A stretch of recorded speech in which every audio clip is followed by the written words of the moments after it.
سب سے پہلی بات یہ ہے کہ آخرت میں جو جزا اور سزا کا فیصلہ ہوگا وہ عقائد کی بنیاد پر ہوگا،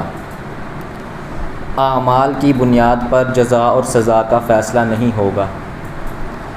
اگر کسی شخص نے ساری زندگی اللہ رب العزت کی راہ میں خرچ کیا ہے، یا اس نے ساری زندگی نمازیں پڑھی ہیں، ساری زندگی روزے رکھے ہیں، لیکن اگر اس کا عقیدہ ٹھیک نہیں ہے، اس کا توحید والا عقیدہ نہیں ہے، یا اس کا ختم نبوت والا عقیدہ نہیں ہے، تو اس کے سارے اعمال آخرت میں رد کر دیے جائیں گے اور ہمیشہ ہمیشہ کے لیے اس کو جہنم میں پھینک دیا جائے گا۔ اس کے برعکس اگر وہ شخص کے جس کے عقائد ٹھیک ہیں لیکن اس کے اعمال میں کمی کوتاہی ہو گئی ہے، اس نے کبھی نماز چھوڑ دی ہے، کبھی روزہ چھوڑ دیا ہے، کبھی زکوٰۃ چھوٹ گئی ہے،